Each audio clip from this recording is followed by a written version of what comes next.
Hi everyone, you know me as Christian Alonso, and right now I'm doing a random review, yay, of Godzilla! This year's movie, Godzilla, that I wanted to see in the movie theaters. And this is going to be a little more unconventional, where I don't have a script. So if you hear me say, or well, or like, or but, or whatever you use, I probably use, well, I don't know if I use over and over, but if you hear me say, if you hear me say a word over and over, yeah, it's totally unscripted. But I can try to do my best to edit as much as I can. This would be as fast as possible. So yeah, I went to go see the new Godzilla movie in the movie theaters, yay! And, well, let me tell you, as someone who's a big Godzilla nerd, a little back history for all yous and whatnot.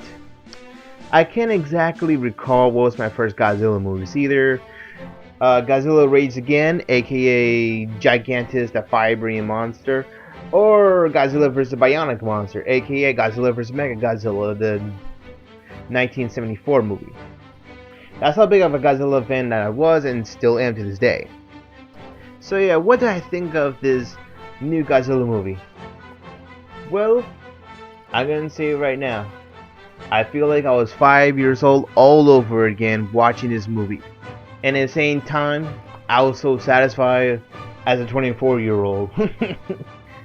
In so many ways. A little more sophisticated for 24-year-old. But, you know, let's get in the plot. And, well, I know, the usual plot for a Godzilla movie would be Godzilla come, fight giant monster, and shit wrecked and whatever. Well, in this particular case, it's both like a monster movie and a human story.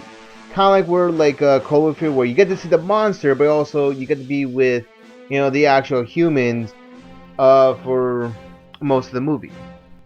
The plot begins with we seeing all these little nuclear things here and there. We see all these little 1950 clips about some nuclear testing site, and they're pretty much just hinting of, well, Godzilla coming to forth. And years upon years later, in 1999, something happened in Japan. Well, gee, everything always happened in Japan. But in particular case, it's with Bryan Cranston, and something happened in a nuclear factory where it suddenly collapsed out of nowhere. 15 years later, what seemed to be an accident, it's not really an accident. Apparently a monster just been sleeping there and storing all the radiation upon it. And, well, that giant monster wakes up, start wreaking havoc, and then out of nowhere fucking Godzilla comes and wrecks shit up. Without trying to give out spoilers as much as I can, I'm doing the best I can not to give out spoilers, but that's pretty much the gist of it. One monster come out, Godzilla comes and, wrecks shit up. I gotta say, I was not quite expecting to be both a monster movie and a human side story.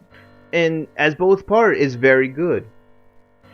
And I gotta say that was really like, but at the same time, it does kind of slow the movie a bit down when we go into the more human side, going like, hey, let's go to the fucking giant monster battle fight.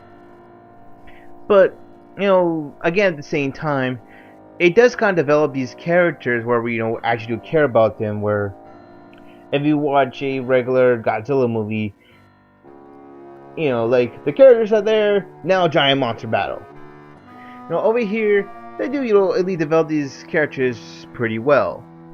Whenever we do see the kind of destruction, we're usually in that kind of point of view, either on the ground, and we see the destruction coming down, and you feel a lot of emotions, running there, and you see all these buildings and other shit getting destroyed, while at the same time, can't know which characters they put on screen.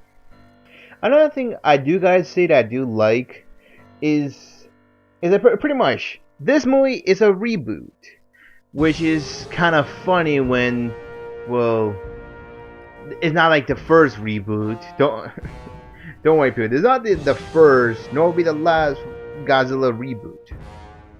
I guess like the first reboot was like in Godzilla 1985, or I think it was called The Return of Godzilla.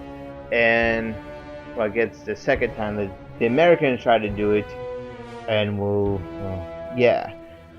And the third time, well, yeah, the third time we had Godzilla 2000, which was pretty much called the Mammalia series, but semantics one. But as this kind of reboot kind of goes, they do kind of here and there tie back, kind of, but not exactly, to the 1954 Godzilla movie. Like they kind of do, but not really. Like, all you know, they drop a nuclear bomb on Godzilla, and that's about it. Where, you know, in the original, they didn't drop a nuclear bomb. It's like a, I think it's called it was not called a hydrogen bomb. Maybe it was no, it was not a hydrogen bomb, but it was something to kind of that effect. They do here and there, do tie back to the original movie, but a little here and there, like, and I do like that. You know, another thing I do like about this movie is that, well, if you see the 1998 Godzilla movie, there was only one monster, which was only Godzilla. And usually, well, not. And one of the time they did reboot the Godzilla franchise around 1985, pretty much it was just that, it was only Godzilla. That was about it. They pretty much took not really the exact concept, but they say, hey, you know what? We're gonna do like the same thing Godzilla 2000, where there's more than, you know, just Godzilla. There's another monster. And that's what they did. And it's actually a new monster, which is actually, and I gotta say, the monster design I do really like. Well, monsters, but semantics and whatnot. And don't say spoilers because, oh, I'm sorry, this movie's called Godzilla. Oops, monster battle. Sorry. Yeah, sorry for sounding a dick over there. But yeah, you know, don't get in my case, you know, just for little things here and there. But yeah, you know, a giant monster battle is gonna come up. Which, I gotta say, the monster battles are really good. Like, they're really filmed pretty well. And the one thing I do gotta say for Godzilla design, I really did like. It did kind of remind me of the, I think it was called the Heisha. I'm sorry if I pronounced that very wrong. Era of Godzilla movies. And yeah, all the human characters I do really enjoy.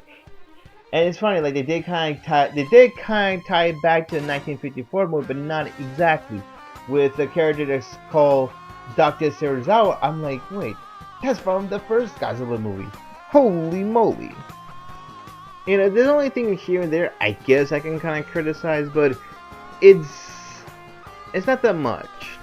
The one thing that I do really wish for is that I want to tie in a little bit more into the whole Godzilla franchise, which, well, to me, as iconic as Godzilla is, to me, his music was very iconic too.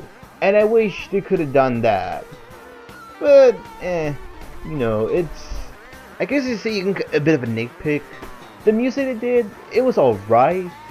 Like, it wasn't bad, but I still, like, wish that, like, it was more that iconic score.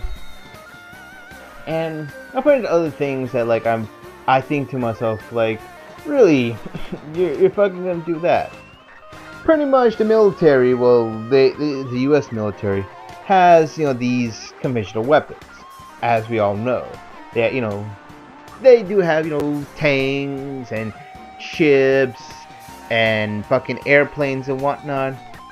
When the first monster arrived, they were gonna attack it with fucking submachine guns. And I say to myself, really? You're fucking going to do this? Okay.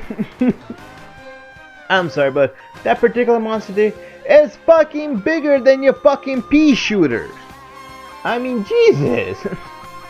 It's almost like, the best way I can think of, like, well, the entire tag is gonna be would be as effective as a fucking mosquito bite.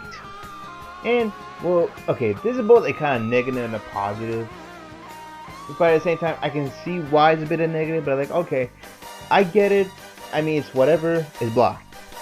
Pretty much the whole science jargon behind, like, you know, how Godzilla was created. You know, I gotta say, the way they kind of explained it, I'm like, okay, you know what, it's effective enough. Like, it's not exactly, you know, realistic science, but, you know, hey, you know what, I can get behind that. And at the same time, the where, like, they kind of explain, like, oh, this is how we're gonna get rid of the monsters. I get, you know, some people be like, you know, are you fucking kidding me? But the way I can get the gist of it, like, okay, I completely understand. Pretty much this explosion is going to be a much bigger explosion. When you see it, you get what I mean. It's a negative towards people who like who might gonna say you're fucking kidding me. I'd be like, yeah, it's whatever. Down to the nitty gritty of this entire review, and I said to myself, you know what? As a normal moviegoer, as for this review, I shall give it, yeah, an 8.5 out of 10. But as a Godzilla fan, fucking 10 out of 10, motherfuckers. Yeah, it's a summer blockbuster, but you know what? I think it's a summer blockbuster that has a little more brains up here. But it's a very good summer blockbuster movie, and I say right now, you all should go watch it. Till then, watch fucking Godzilla.